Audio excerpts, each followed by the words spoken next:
Prabhakar for that very kind introduction. Thank you to Executive Director AIIMS Kalyani, Head of Department Dr. Mahua, and the entire Ophthalmology Department, the Medical Superintendent, and the entire team from AIIMS Kalyani for organizing this CME and being kind enough to inviting me to participate. As Dr. Prabhakar said, he has been a student and he has been one of the very dedicated people to cornea. Over the years, he has remained steadfast in his mission that he is going to stay on track to cure corneal blindness, and that requires a lot of strength, and it's very inspirational to me too, to see, because many of us, we take the easy way out. We go with the flow and take what's coming easily. So it's rare to find somebody who's so committed, and I'm really grateful that Prabhakar has, in a way, taken my career forward. So the beauty about this CME is that it is to introduce the concept of cornea and eye banking on a different platform to everybody. Firstly, you can understand the importance of this subject because this institution right from the beginning has tried so hard and has succeeded to have an eye bank and a corneal transplant center. And this kind of an inspirational story, if it can spread to other places, it will really be another remarkable journey. Now, eye banking in India, I'm going to give a little bits of experience that I have gained over the years, because it is a subject which is very tough to work in. Normally, as ophthalmologists, for us it is easy that we see the patient, we know our knowledge, we make the diagnosis, we give the treatment. But with eye banking, like corneal donation, eye banking and corneal transplantation, there is a journey from a donor family, then the eye bank team, and then the corneal transplant surgeon.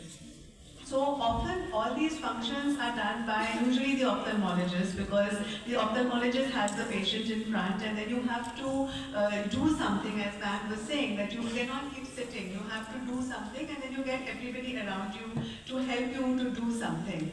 But eventually we realize that we can do what we are good at, but we also require a whole team of people to connect all the dots. So today we have all these various stakeholders. So to handle the donor family and the community, we require different expertise, and then to handle the corneal transplant surgeon. So this is bridging the gap, and this is how in India also the subject has evolved. So again, I would say that I'm giving a little pearls because we want to move forward, but we must also look back, because when we look back, we can learn from other people's successes. We can have a shortcut to our journey by knowing what were their challenges and preempt those challenges. So you are fortunate that you are now so much ahead compared to many other institutions. So you can also share your expertise with other people so that their journey can also become shorter. And again, as I specified, we need a cross-talk and an understanding between corneal surgeons and eye bankers. And here in my talk, Dr. Prashant will also explain, this is the hospital, but the donors are coming from the community. It is in the society. So we have to have a 360-degree coverage. But from an ophthalmologist point of view, we have to create a kind of an ecosystem. So we have to continue maintaining the pressure, continue maintaining convey the importance of the patients who are requiring the corneas. Then everything will fall into place if people realize this is a noble cause, it is nothing harmful, it is only for good of people. And the other thing is we are very, sitting and saying that we have so many people blind and so many, so if you keep sitting like that and keep thinking there's so much of a burden, in a way you will feel that I'm running and I'm not reaching anywhere. So if we work in a little bit more systematic manner, and today I will give you two thoughts.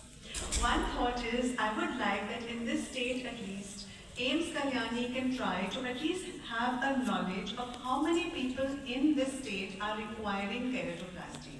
So you'll have to connect with all other stakeholders, or there will be many eye banks and corneal transplant surgeons, and the quickest method is to get a list of the registered corneal transplant centers. Forget about the eye banks, just find out the list of corneal transplant centers and simply ask them how many people are on your waiting list. You do not need any details. You do not need the age, what is the disease, nothing. You simply want to know how many people.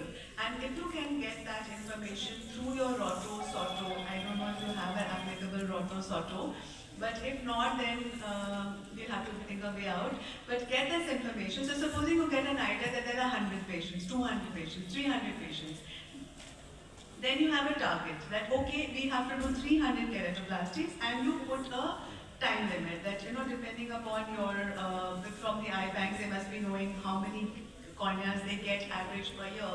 So supposing combined in different eye bags, there are 300 corneas coming, and you have 300 patients, and you have one surgeon can do 1 or 2 keratoplasties per day. So a corneal surgeon can, at a conservative estimate, do at least 300 to 400. So there should be no waiting list at all. If you see systematically, and everybody thinks as to what they can do. So I would encourage that forget this old-fashioned method that too many patients, look at the figures and just put that target. So first take care of the surgically treatable backlog. Secondly, if you want to cure corneal blindness, we have to work on prevention. So we have to inform the community. A lot of people are coming with unnecessary corneal problems, unnecessary injuries, unfortunately poor treatment for those injuries, late treatment of ulcers, and people are unnecessarily losing their vision because of things which are totally avoidable and preventable. So you can declare that in our state, not a single child will come with an eye injury. So how will you do that? I think you have to spread the information through schools, through the women's groups, through the pregnancy care. So we should decide that in our state, not a single child is going to come with an eye injury. And then you have, so situation analysis, I told you, existing resources are there. And people nobody wants a child's eye to be damaged. And no family will want their child's eye to be damaged. It's just that they just don't know. They think the child will be playing and will play with a firecracker and it's just by chance. We know, so we should share that knowledge and maximize the outcomes and mobilize all stakeholders. By maximizing outcomes, I mean, once you do the keratoplasty, give the full support to the patient so that that corneal graft remains successful. Patient doesn't come back with comes too late because of rejection or comes too late because of infection and so on. So if we use it systematically, I think you will be able to declare West Bengal corneal blindness backlog free in no time. So here, eye banking and corneal transplantation, what are the challenges and dilemmas? The challenge is it is not in our control. We require a donor family to donate. So that is not in our direct control. So we have to facilitate the system so that we are able to get the message across. Now, if you look at the history in India, there are over 70 years, it's crossed 70 years of eye banking in India. As you can see, this is originally the Eye Bank Association of India when it was first started. And where was the first eye bank in India? Actually, it was in 1946. So as you can see, it's way past 70 years. And it was in Madras, in Chennai, at the Madras Eye Infirmary, which was then the government ophthalmic hospital. And now it is RIO, and it was Dr. Muthaiya, who, again, you can imagine that, a person was so motivated that he went through that journey. And this is what he did. Now, in a way, we're doing this now too. So Dr. Muthaiya requested the government to collect eyes from the deceased destitutes. So this means that this person is not waiting for a donor family to phone him up and say, I want to donate. He has made the effort to talk. And again, this is an activity which cannot be done without government support.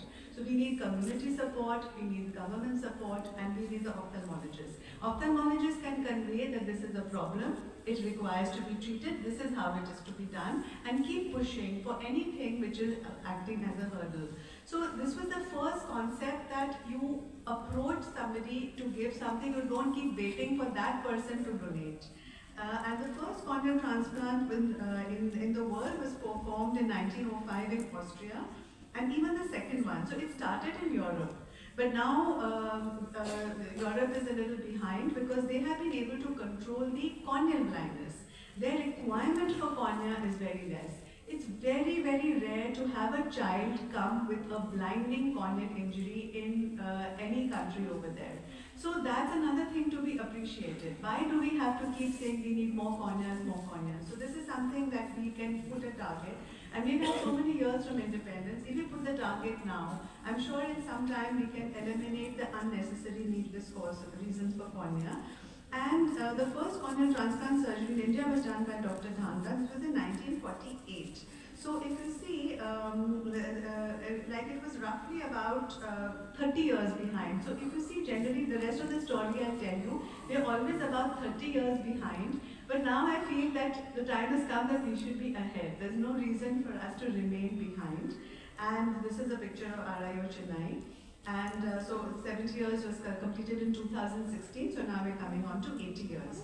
So if you look at the journey throughout the world, the first successful corneal transplant, so there was the first corneal transplant done, but we're now talking about success. So the first successful corneal transplant was 1960, Dr. Thanda and Dr. Kalewar in Indore.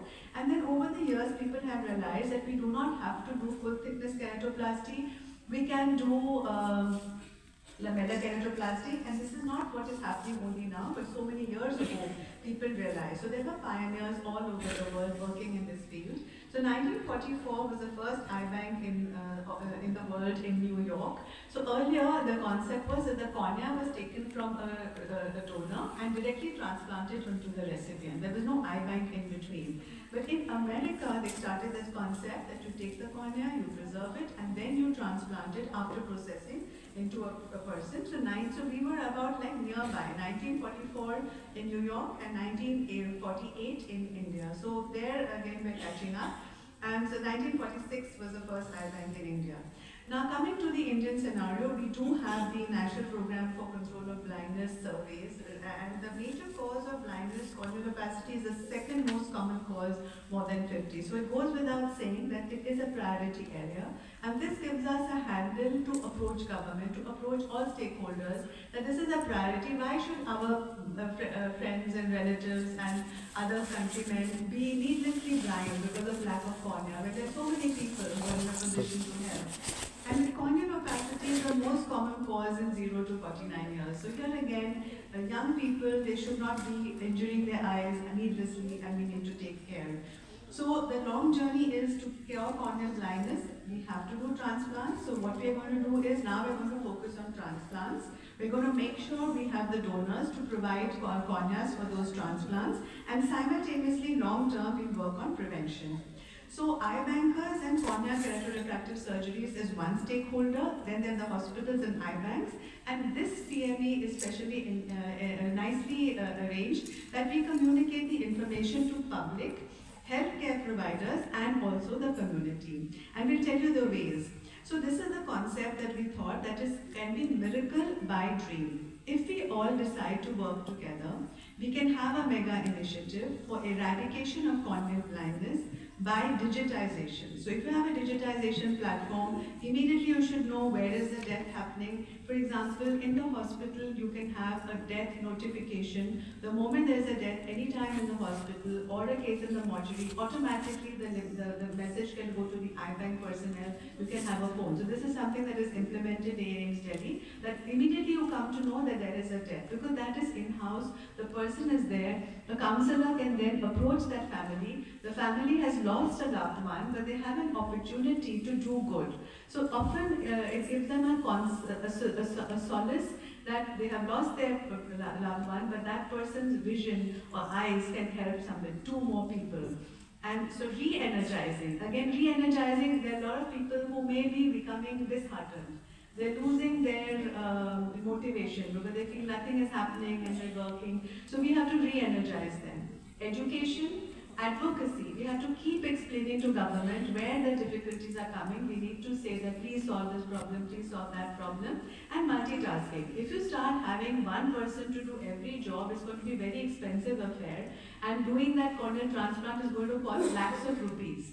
So you have to have multitasking, existing resources, you make that person do multitasking to begin with, rather than suddenly ask for 20 personnel who will be sitting idle and it's not going to be of any use. So you have multitasking using your existing resources, and so this is how it is. And the other thing is, we can share our experience with our best strategy, practices, upgradation, modernization. This is the whole journey we've come through, and we can share our best practices. I just like to share these publications because in your free time, you can go through these publications. One was that one very good source for eye donation is from post-mortem cases. Because in a medico-legal case, what happens is the family usually has lost a young person whose corneas are very, very precious. Secondly, the family, it's a sudden shock to them, but they do know that there is going to be a post-mortem. So, and already the body has been affected by the accident. So for them, it's a little bit more easy to understand that yes, the cornea can be taken, as opposed to sometimes, people feel very emotional. They don't want to give, but in post-mortem cases, it can be given. So there is something that we can work on with the help of the forensic department and the investigative officer and the police department. The other change is that people may not be aware that we do not need to take the whole eye. पूरी आँख निकालने की ज़रूरत नहीं है. सिर्फ वो ऊपर का जो cornea है, वो हम remove करते हैं. उसका benefit है is that it shortens the death preservation time. As soon as the cornea is taken, it is immediately put into the medium. So the cornea remains preserved. It does not get damaged due to time delay. As earlier, the whole globe used to be taken, then it was transferred in a moist chamber. Or maybe 1-2 days, it would reach the eye bank, even though it was preserved in moist chamber. Then in the eye bank, it would be processed. So unnecessarily extra 8, 10, 12 hours would go. So it is better to shift to in situ excision and directly put it in the medium. This is a little technically more difficult, but we require trained technicians who will learn. And earlier there was a hindrance from the government that they insisted that it had to be only recovered by the medical practitioners, and I'm happy to say that when we explained to them, they have now accepted and reversed the rules and allowed that trained technicians can also be allowed. Then similarly, the concept that not even a single donor cornea should be wasted. And I feel that a family has donated the cornea, it has to be transplanted, and it is the responsibility of the eye bank to make sure it is transplanted. In our center, in fact, we're so motivated that we even use one donor cornea for multiple recipients. It involves a lot of work. There are residents who are having to coordinate with all the patients. It's not simple because you have to have the patients also there, you have to coordinate, and the OT. So it is a little hard, but it is. We don't want to waste even a single cornea.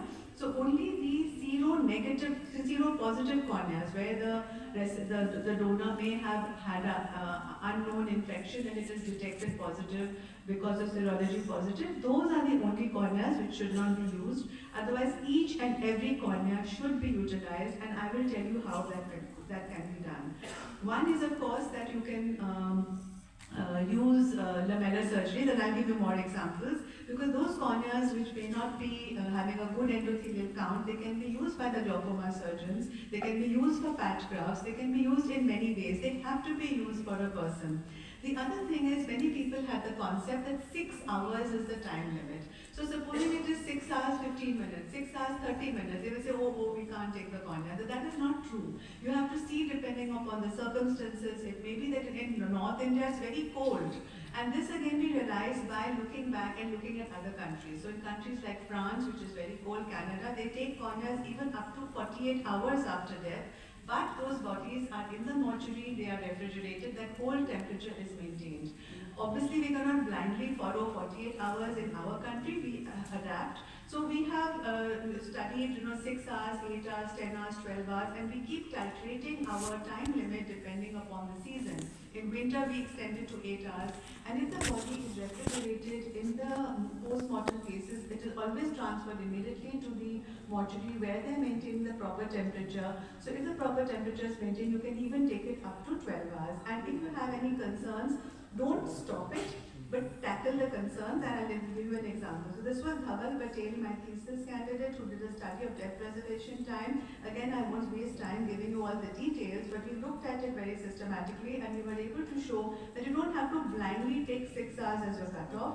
Look at systematically and even extended death preservation time, more than 8 to 10 hours also, the corneas can be used successfully because they would often be younger corneas, younger donors, etc. So up to 12 hours we found was absolutely safe. Then we mustn't forget that we have to comply with THOTA, but here again for THOTA we have to keep explaining to them, because according to THOTA, no organ or tissue can be removed except for therapeutic purpose. So you have to remember that when we are taking a cornea, we are committing to THOTA commitment that we are not allowed to take the tissue for anything else except for therapeutic purpose. But then we explain to them that eye banks, we are facing this problem that each and every cornea cannot be transplanted. It comes into the eye bank, and when it is processed And if it is not found suitable, what do we do? So then they agreed that it can be used for medical education, training or research, provided it is certified by a committee of 2 ophthalmologists. Now some people will say, oh, these people don't know anything and they have just, they don't know anything, we know better than them, why did they put this rule? But why don't you take a step back? They are in the society, this is their feeling. They feel, why are you taking the cornea and not using it? What are you doing? Like as ophthalmologists we understand, but we must be sensitive to their feelings as well. So it's fine, they do want 2 people to certify, so then you can find a way out. So we have a senior resident posted in the eye bank. That person is certifying the cornea as whether it's clinically suitable or not. And then the officer in charge is double certifying. It's not really a committee of 2 ophthalmologists, but it is 2 ophthalmologists agreeing that that cornea is not suitable for transplantation. So we have certain concepts of ours, but we must remember that we must be aligned with what other people feel, and we must be aligned with the law. So there are certain things that I've encouraged that anybody in this field, you really have to read each and every act right from 1994 to now, word by word, page by page, because every rule has only made certain corrections, but they have not deleted what is before. So everything is add-on. So you really do have to read the entire law from 1994. And if you go to the NOTO website, I've shown this page just for that. If you see, there are act and rules of FOTA, it's there on that side. So you click on that and each and every act will come, and you really have to read each one and then make notes and see what is valid for you. Now, so this is a mission, can we do this? And just give a quick example from Punjab. So in Punjab, they decided that this is what they're going to do. They're going to eliminate corneal blindness, and I will not take long here, but it was a mission mode, and the government of Punjab decided, they called me as an expert, and then again we did this exactly, everybody gave their list, and it was taken up like that, and they were able to declare themselves as bilateral corneal blindness backlog free within 1 year. So every patient who was blind in both eyes, better eye vision, less than 3/60, who required a corneal transplant in Punjab got operated within 1 year. Of course, more and more people get added, and so this went on. And however, they were not able to get all the corneas within Punjab itself, so they were able to outsource and get them from other states where there was a surplus. So the thing is, unless you look at it mathematically and look at it in a logical, in a scientific way, rather than just leaving it vague, you're never going to get anywhere. So I will first say, find out how many patients are waiting, and then make the system and work out how it will be. But I have a feeling in Bengal you'll have enough donations. I have a feeling you won't need to go anywhere else, and I'm pretty sure that you'll be able to come up with a plan. Then RTC and AIIMS ever expanding and evolving. Of course, you understand that we have a big responsibility, and we are right there, and everybody is looking at us. And though we're right at the top and we know everything or are supposed to know everything, but even internally there's always a change. There are different departments, there are different people, personnel keep changing. And then sometimes it gets very tiring, you have to keep training everybody. After some time, you may miss telling somebody something, because you're doing it for so many years. So that is why you have to realize that you have to come with SOPs and written documents, because in the process of verbally telling people again and again, after some time, you have so many things to do also, you may forget to tell something. So one has to come. So I'm just giving you a simple example that there was the organ donation program. So we have the multi-organ donors, and the difference between multi-organ donors versus a cadaveric donor is, in multi-organ donors, they're totally sorted right at the beginning. They know all the details about the patient, they know that it is serology negative, 100% they are going to use that organ, which is, I think, a beautiful concept. They know that they're going to they're not going to waste anything. So those are the cases where 100% going to use the corneas, and 100% of those multi-organ donor corneas are optical grade. They're beautiful corneas. So we must not lose a single opportunity. However, when I looked at the data of multi-organ donors, I keep looking. You have to keep monitoring what's happening. I was surprised that there was some where it was mentioned that they gave each and every organ, but some of them did not give the corneas. So that was again a little bit surprising, and again we have to be very sensitive to people's feelings. You know, we are okay, we are supposed to know everything, but we have to remember everything. So I just asked, there were 2-3 things, again how discussion, talking, and you know, keeping your eyes open and alert and your mind active. So I just asked like that, and I just looked into it. I could have just ignored कि कोई वजह होगी, वो वजह होगी. I could have said that, you know, must be this, must be that, but I didn't do that. I spoke to the people, and there were 2-3 things which came to light. Firstly, they did say that many times they want to go to the village after that, and though the person at that time has said yes, but they are still afraid that when they go to the village, they may be accused कि आपने ये किया, वो किया. So they don't want any external change. So that was a valid point. So then, and the neurosurgeon didn't know, because the neurosurgeon surgical team is looking after the trauma cases, and they are personally counseling the families. So they were not that confident when the family asked them that when we go to the village, will there be any disfigurement? So the neurosurgeon didn't know, and I don't blame him, because we have never bothered to tell the neurosurgeon that there is no disfigurement, that we're just taking the cornea. So then I had a discussion, and he said, you know, they asked me this and I was not that confident to reply this. So then I said, okay, I'll send you some pictures. And these are actual pictures, and these corneas have been removed from a trained technician. So some of them are multitasking. They are graduates who are doing the counseling also, and they are also trained technicians. So I said, next time, whenever you take, just before and after, you please stick the photo. Now some of them send me pictures, but they send me, you know, the body was all disheveled. So I said, that's not right. You're taking the eyes, you should at least make the, you know, make it neat and clean. You know, the person there, so I, you know, hair disheveled, everything. So that's not right. You know, you first restore. That's equally your responsibility. And don't take pictures with all the beta-ring, etc. No, you first see as it is in the natural position, make the person, dead person, respectable. And then you take the pictures. So then they've taken pictures before and after. And this is a message that it does provide comfort, new life, and hope. So this was again to confirm that there is no disfigurement. Sometimes, however, there can be. If the person was on blood thinners, if it was a cardiac case which was operated, or liver disease with low potassium, then sometimes there is a risk of little oozing. So it's better to inform the family beforehand, so that they don't get agitated when they go home if there's a little bit of oozing. In that case, you can put a little, sometimes, you know, you can clean it and put, you know, just be careful, put a little cotton inside and things like that in such cases, or talk to the family beforehand that there's likely to be a little bit of oozing, don't be upset. And then the other thing is to explain, so this little girl is had congenital glaucoma, and she's had both eyes operated, and she's waiting for keratoplasty of both eyes. So you can convey messages like this, and the parents are very caring, and she's undergone corneal transplant in both eyes, and she's doing well. So now if you see like this, in our place we had looked at it, so that time we actually had 330 children. And we still have 330 children. Only thing is, from 330 now the number has come to 240 approximately, isn't it? Around 240. But still, we moved that 100. And you have to appreciate that for children we require a young donor. You're not going to use a 90-year-old or an 80-year-old.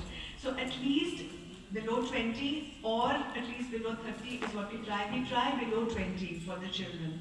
So if you communicate this to the team in a mortuary, that we have so many children waiting, you have an accident victim coming, so please ask the family, and usually they do say yes. Now I was giving a talk once in one of the colleges in Delhi, and I said in my lecture that every year there are 80,000 road accident deaths in Delhi, and unfortunately only about 100 or 200 people donate the eyes in Delhi. So one boy got up, and I'll never forget, he said, ma'am, you said that there are 80,000 deaths and unfortunately only 100 or 200 donate, but you should say unfortunately there are 80,000 accident deaths and only 100 or 200. I said, yes, that's true, and I'm really sorry for that. And here I will give you an impact of the trauma center. So as you can see, I've been in eye banking since 2001, and earlier we used to go to many other hospitals like Safdarjung and all for retrieving the corneas. And when you look at the data over time, when the AIIMS Trauma Center came up, a lot of people started surviving. So that is a very good thing, actually. So people who were normally dying on the road are now surviving. And I had another thesis candidate, Sarvani, and there's something in the rules which is that, you know, any person on ventilator more than 72 hours is not suitable as a donor. So I said we should not go by blank rules, like, you know, like blanket cut-off timing. So she did a thesis, and there were some people who were on ventilator for 14 days, 20 days, even a month, and they recovered. So she looked at patients who are on the ventilator following accidents, and they survived, they became normal, and we did a specular microscopy and looked at the corneas of those patients, and their corneas were healthy. So that doesn't mean you blindly follow this rule that ventilator over 72 hours is automatically a contraindication. It depends upon the quality of your ICU, it depends upon the quality of your ICU staff, it depends upon what are their protocols, how well are they looking at the corneas, are they maintaining the hemodynamics, are they maintaining the blood pressure. So a well looked after patient in the ICU, even if on ventilator more than 72 hours, who's having the proper eye care, can be a good donor as well. So these little things that one learns with experience. So I say that with your hospital, I wish you all the luck and all the best. You have shown the motivation to start an eye bank, and I'm sure you'll be very successful in having an excellent eye bank facility and a successful corneal transplant program. You have the expertise for corneal transplants, you have the patients, and now you have the eye bank. Now you have to connect with all the departments to make them come forward and help you in this process. So thank you very much.